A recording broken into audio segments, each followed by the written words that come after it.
और शाम का वक्त गुरु भक्ति संस्कार यात्रा का है। अभी हमने जो है भगवान की भक्ति आरती आदि की।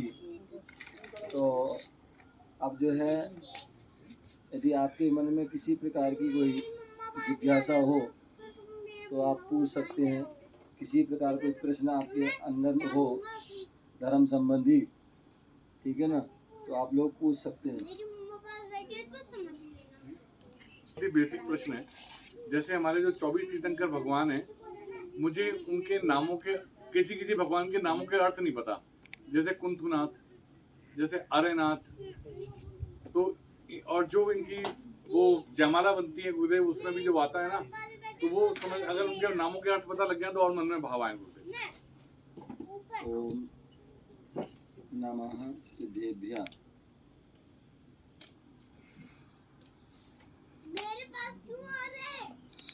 जो हमारे जितने भी तीर्थंकर होते हैं, बेटा एक मिनट चुप। वैसे तो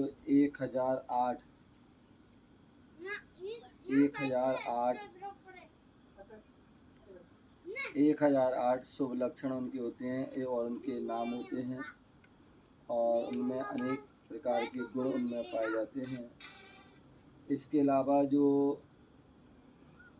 चाहे वो अरनाथ हो चाहे कुंभनाथ है, उनके सबके जो है अर्थ भी जब आजकल जो है बहुत युग ऐसा है जिसको में हम जो है अपने गूगल के माध्यम से हैं, इंटरनेट के माध्यम से हम सर्च करते हैं तो उसमें वो ना उसका अर्थ आ जाता है। अथवा हमारे शब्दकोश में भी जो है वो शब्द आते हैं, उनके अर्थ आते हैं।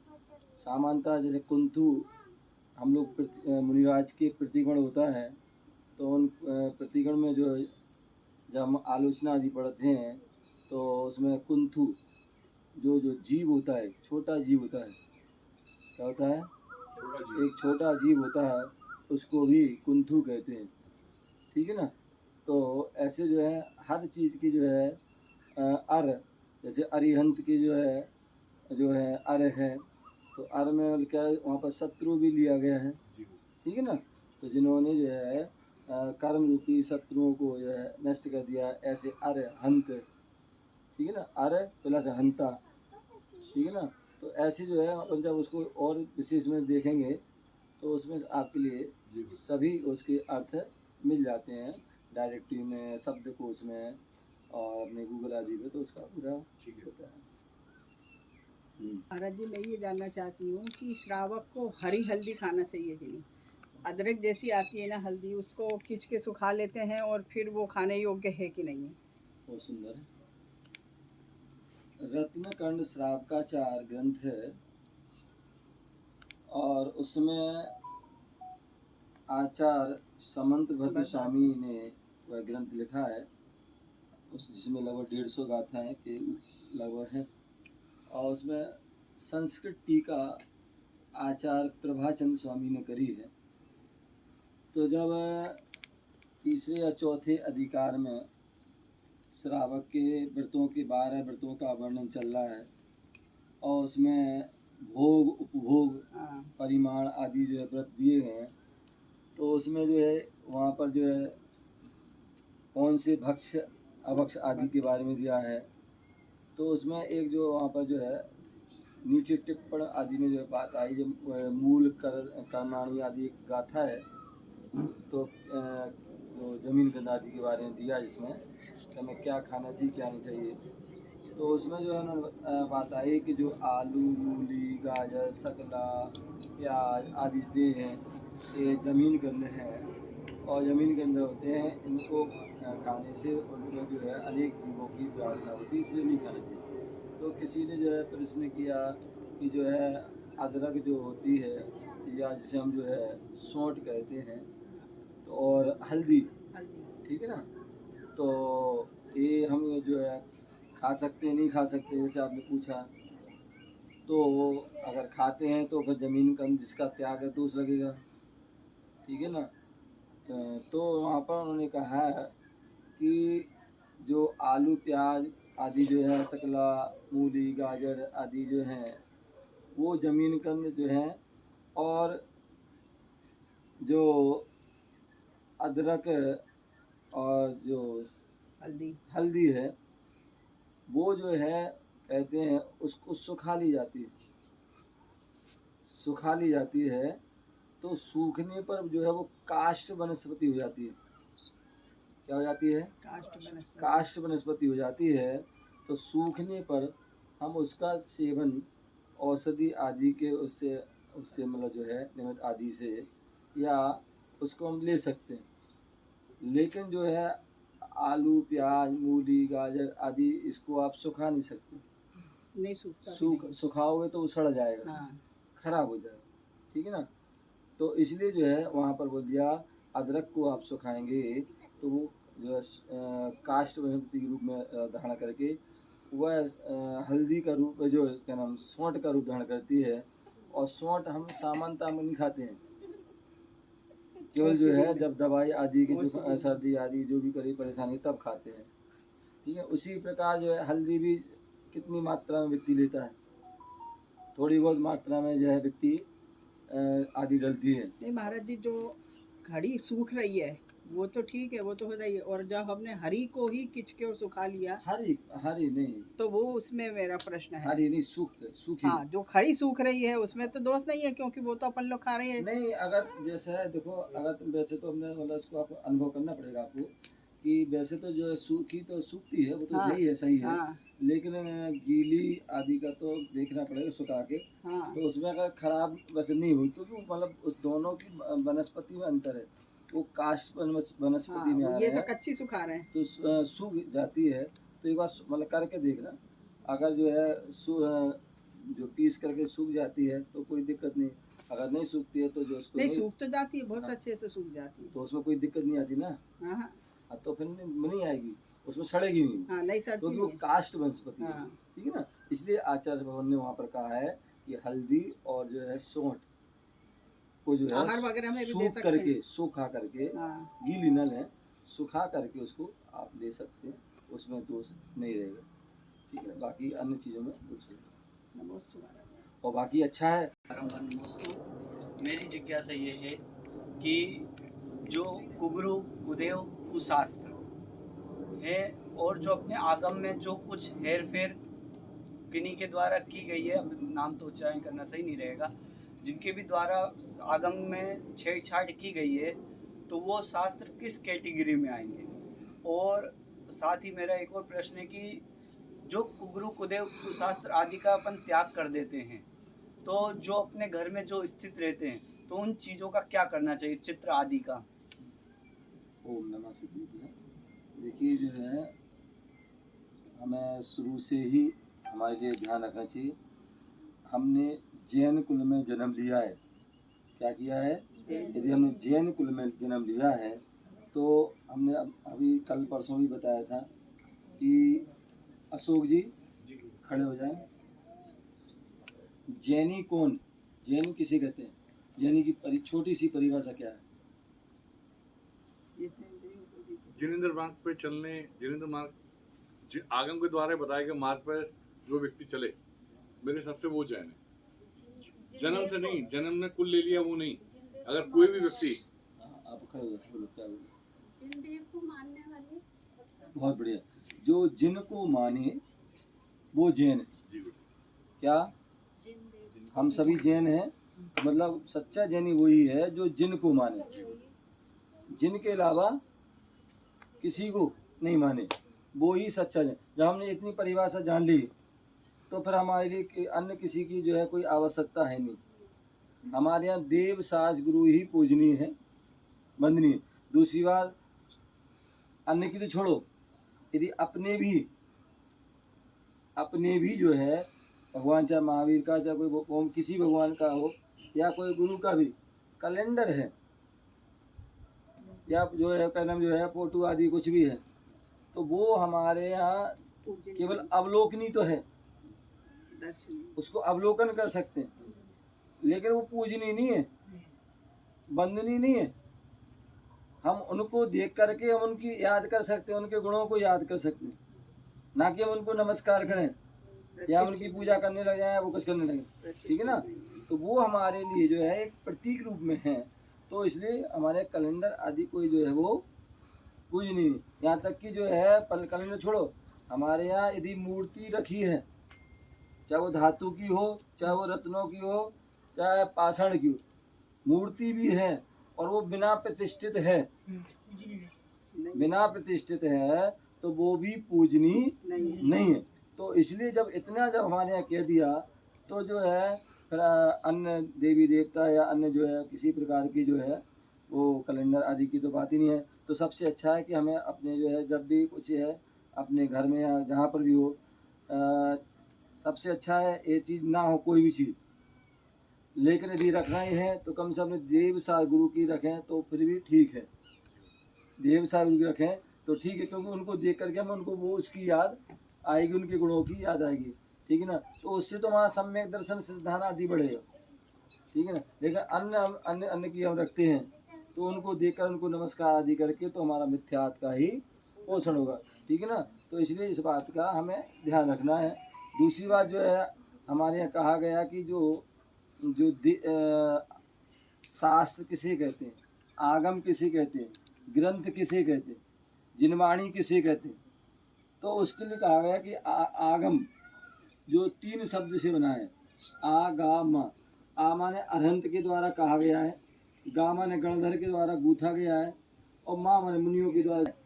तो बोले जो शास्त्रा के द्वारा कहा गया है, शास्त्रा सर्वज्ञ आदि के द्वारा जो कहा गया है वो क्या है, शास्त्र है, ठीक है ना। और तीसरी जो है ग्रंथ, ग्रंथ जो निर्ग्रंथ के द्वारा क्या, जो निर्ग्रंथ के जो द्वारा जो है कहा गया है, लिखा गया है, वो हमारा ग्रंथ है। तो ऐसी अथवा जिनवाणी, जिसमें जिनेंद्र भगवान की वाणी हो, ऐसी वो जिनवाणी होती है। तो ऐसे जो ग्रंथ हमारे जो मैंने कहा ना प्राचीन हैं, प्राचीन आचरण की परंपरा से हैं, और आगम से जो है जो तीर्थंकर की वाणी से जो क्या है विरुद्ध नहीं है, ऐसे वह सच्चे ग्रंथ होते हैं। और ऐसे ग्रंथ चाहे वो आचार्य लिखें, चाहे उपाध्याय लिखें, चाहे मुनि लिखें, यहाँ तक कि कोई विद्वान भी लिखता है, लेकिन वो आगम सम्मत है तो वो सारे शास्त्र हमें माननीय है। और यदि आगम की सम्मत नहीं है, आगम की सम्मत नहीं है तो वो आचार्य भी लिखते हैं या उपाध्याय मुनि भी लिखते हैं या कोई विद्वान लिखते हैं, वो पूजनीय हमारे नहीं है, ठीक है ना। तो इस बात का हमें ध्यान, इसलिए हम जब भी पढ़ें ग्रंथ पढ़ें तो उसको हम पहले देख लें किसने लिखा, किसने लिखा, वो प्रमाणिक है कि नहीं, प्रमाणिक है तभी पढ़ना। अन्यथा आजकल बहुत सारी किताबें ऐसी छप जाती हैं जिनमें बहुत सा आगम का विरोध हो जाता है, तो ऐसे उन ग्रंथों को हमें नहीं पढ़ना चाहिए। तो जो पहले मानते थे और उन्होंने उस चीज का त्याग कर दिया, तो त्याग करने के बाद उस चीज का क्या करें? उसके लिए अगर आपने त्याग कर दिया, आपके घर में है तो उनको एक साथ जो इकट्ठा करके उनको जो है कागज के हैं, ठीक है ना, इकट्ठा करके उनको जो है जब खराब से हो जाती कुछ हो जाते हैं तो उनको जो है अंतिम संस्कार, गुरुजी कहते थे उनका अंतिम संस्कार हमें उसको कर देना चाहिए और उसकी राख गमला आदि में कर देना चाहिए। इसी प्रकार कोई मूर्ति जो मूर्ति आदि है, ठीक है ना, तो उस मूर्ति आदि को या तो आपके यहाँ कोई नौकर आदि कोई आते हैं, किसी प्रकार कोई अन्य लोग आते हैं देने तो लोग, या तो आप उनको दे दें, ठीक है ना। अन्यथा जो है उनको जो हम उचित स्थान पर उनको जो है क्या करना चाहिए, जो इतना उनकी किसी की पीपल आदि के या जो भी जैसे आदि है वहाँ पर रख देना चाहिए और उनसे क्षमा याचना कर लेंगे। आज तक हम जो आपको ऐसा करते रहें और अब जो है हम सच्चे देव साधु को ही हम मानेंगे और हमारा ऐसा जो है श्रद्धान है, ऐसा हमें ज्ञान हुआ है, ऐसे हमें गुरु ने बताया है, तो हम इसलिए जो है हम अब आपका सम्मान या वो आपको नहीं कर पाएंगे।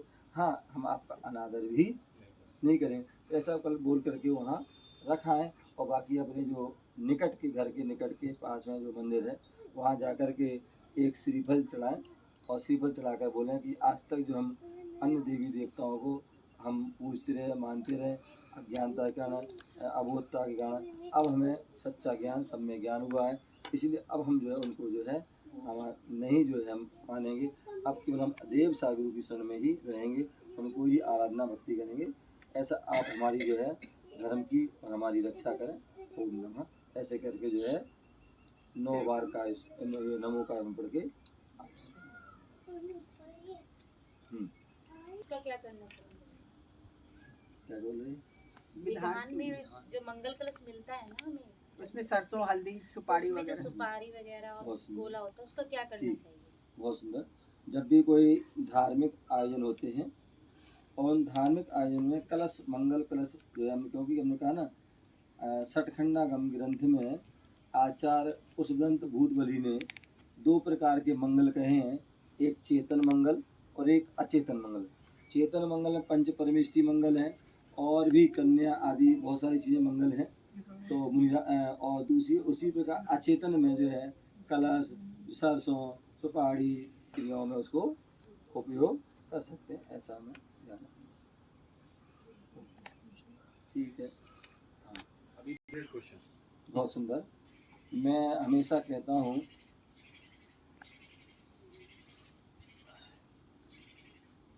4 प्रकार के देव होते हैं। 4 प्रकार के देव होते हैं और उन 4 प्रकार के देव में सबसे पहले एक देवादिदेव होते हैं। क्या होते हैं? देवादिदेव, जिन्हें हम जो है जिन देव कहते हैं, जो वीतरागी, सर्वक, हितोपदेशी होते हैं, वो जिन देव हैं। ठीक है ना, वो हमारे पूजनीय बंदनीय सब कुछ है। ठीक है ना। दूसरे होते देवगति के देव, दूसरे होते हैं देवगति के देव। और उन देवगति के देवों में भी 4 भेद होते हैं, भवनवासी, व्यंतर, ज्योतिष, कल्पा। ठीक है ना, जिसमें 3 जो होते हैं भवनत्रय। जो भवनत्रय वाले जो देव होते हैं, भवनवासी, व्यंतर, ये इनका जन्म नियम से मिथ्यात्म होता है। क्या होता है? मिथ्यात्म होता है। लेकिन अंतर मुहूर्त के बाद वह सम्यक दर्शन को प्राप्त कर सकते हैं। ठीक है ना। तो जो जिन्हें सम्यक दर्शन हो गया, ऐसे जो है जो देव हैं, चाहे वो क्षेत्रपाल देव हों, चाहे वो धनेन्द्र, पद्मावती आदि देव हैं, वो क्या है? भवनत्रय वाले देव हैं। तो वो हमारे जो है उन्हें सम्यक दर्शन हो गया, वो जिनेंद्र भगवान के भक्त हैं। और आप भी जिनेंद्र भगवान के भक्त हैं और आप भी जिनेंद्र भगवान के भक्त हैं। ठीक है अशोक जी, ये आप भी जिनेंद्र भगवान के भक्त हैं, ये भी जिनेंद्र भक्त हैं, और तुम्हारे साड़ू भाई भी जिनेंद्र भगवान के भक्त हैं। जब साड़ू भाई हो तुम मिलते हो तो आपस में क्या कहते हो? जय जिनेंद्र, जय जिनेंद्र, अभिवादन करते हैं, जय जिनेंद्र बोलती ना। तो ऐसी जो है वो देवगति के देव, जो भवनत्रय वाले देव हैं, वो भी सम्यक दर्शन है। हमें उन्हें देव साधु में श्रद्धा है, तुम्हें भी श्रद्धा। तो इसलिए हम उनको क्या कहते हैं? आपस में जय जिनेंद्र बोलते हैं। क्या बोलते हैं? जय। उनको हम नमोस्तु नहीं बोलते। हम उनकी पूजा अर्चना नहीं कर सकते, उनका अभिषेक शांति धारण नहीं कर सकते, उनका विधान उपवास आदि नहीं कर सकते। ठीक है ना। दूसरे जो है जो मतलब हमने बताया भवनवासी, व्यंतर, जो 3 प्रकार जो होगा। एक और वैमानिक देव, और वैमानिक देव जो स्वर्ग में रहते हैं, जो स्वधर्मेंद्र है, ईशानेन्द्र, शांत कुमार आदि और सर्वा सिद्धिधर, ये देव भी जो है क्या होते हैं? इनमें दोनों प्रकार के होते हैं। सम्यक दृष्टि देव भी होते हैं और मिथ्या दृष्टि, दोनों प्रकार जन्म हो सकता है, लेकिन वो भी सम्यक दर्शन को धारण कर सकते हैं। तो इसलिए वो भी देव हमारे क्या है? और जय जिनेंद्र के पात्र हैं। क्या है? जय जिनेंद्र के पात्र हैं। ठीक है ना। तो हम उनको जय जिनेंद्र करें। ठीक है ना, क्योंकि वो उनके अंदर विशेष थोड़े सामान्य जो है देव आदि हैं, तो उनकी विशेष शक्ति होती है, तो वो हमारे क्षेत्र की रक्षा कर सकते हैं। इसलिए उनको क्षेत्रपाल या क्षेत्र रक्षक देवी कहते हैं। ठीक है ना। तो बहुत से मंदिरों में उनकी जो है मंदिर के बाहर आदि उनकी स्थापना आदि की जाती है। तो ऐसी अवस्था में हम उनको जय जिनेंद्र कीजिए। अथवा जैसे जब भी जो है आपके घर में कोई कार्यक्रम होता है, या आपके जो है नगर में कोई पंचकर्म प्रतिष्ठा महोत्सव या कुछ भी होता है, तो हम पुलिस वालों को बुलाते हैं। जी गुरुदेव। हैं? पुलिस वाले बुलाते हैं, तो उनको हम यथायोग सम्मान करते हैं। क्या करते हैं? यथा। तो उसी प्रकार जो हमारे जो देवी देवता हैं, उनका भी हम यथायोग सम्मान करते हैं। तो हम जब पुलिस वाले आते हैं या कोई नेता लोग आते हैं, तो हम उनको क्या करते हैं?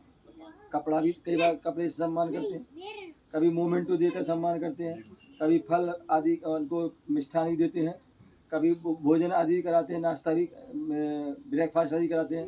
तो ऐसा हम ये जो है हम उनको भेंट कर सकते हैं, कोई भी चीज़, चाहे फल हो, चाहे कोई भी सामग्री हो, चाहे वस्त्र आदि, उनको हम जो है भेंट कर सकते हैं, ना कि हम उनको स्वाहा करके उनकी पूजा आदि नहीं कर सकते। तो वो जो है क्या है, हमारे आदरणीय है, पूजनीय बंदनीय नहीं है। पूजनीय बंदनीय हमारे पंच परमेष्टि होते हैं, ठीक है ना। तो दो प्रकार के देव हुए, एक देवादिदेव और एक जो है देवगति के देव। तीसरे जो देव हैं वो कुदेव है। कुदेव वो ये देव भी नहीं है और वो स्वर्ग के देव भी नहीं है, और इसके अलावा जो अन्य जो है वो क्या है, उदेव की संज्ञा आते हैं, जो अस्त्र वस्त्र और शस्त्र आदि से सहित होते हैं, उनको जैन धर्म में उदेव की संज्ञा आती है, ठीक है ना। तो वो हमारे लिए जो है पूजनीय बंदनीय आदरणीय भी वो नहीं है, ठीक है ना। लेकिन हम उनका अनादर भी नहीं करेंगे, ठीक है ना, इस बात का हमें। तो तीन प्रकार। चौथे जो है अदेव। चौथे क्या है, अदेव। अदेव क्या है, ना वो देवगति जो देवादि देव है, ना देवगति के देव है, ना कुदेव है, अपितु अदेव है। पत्थर में हमने किसी को देव मान लिया, पेड़ में देव मान लिया, पानी में मान लिया है, अन्य अन्य स्थानों पर हम क्या करते हैं, पटरिया में मान लिया। तो ये सब क्या है, वो क्या है, ना सच्चे देव हैं, ना देवगति के देव हैं, ना कुदेव हैं, और वो क्या है, अदेव है, ठीक है ना। तो इस बात का हमारे लिए जो है ध्यान रखना चाहिए, और इन कैटेगरी को देख करके जो जैसे हैं उनको हम वैसे हिसाब से जो पूजनीय है उनको पूजन करें। पूजनीय कौन है, जो देवादिदेव हैं, वो अनंत भगवान, बीतरा भगवान, सर्वज्ञ भगवान, हितोपदेशी जो है, जो ऐसी मूर्ति वाले हैं, ठीक है ना, वो ही हमारे लिए पूजनीय बंदनीय हैं। जो देवगति के देव हैं, सम्यक दृष्टि है, तो वो हमारे आदरणीय, क्या है, आदरणीय सम्माननीय। लेकिन कुदेव जो है और अदेव है, ना वो आदरणीय है और ना ही वो हमारे जो है सम्माननीय, ठीक है ना। तो इस प्रकार से हम उसकी कैटेगरी को ध्यान रखें। ओम नमः सिद्धिदा। आपका समय हो गया। जय बोलो महावीर भगवान। सभी लोग जो है आज यहाँ पर आए, आपने दर्शन किए, बहुत अच्छा जो है क्षेत्र है। तो समय समय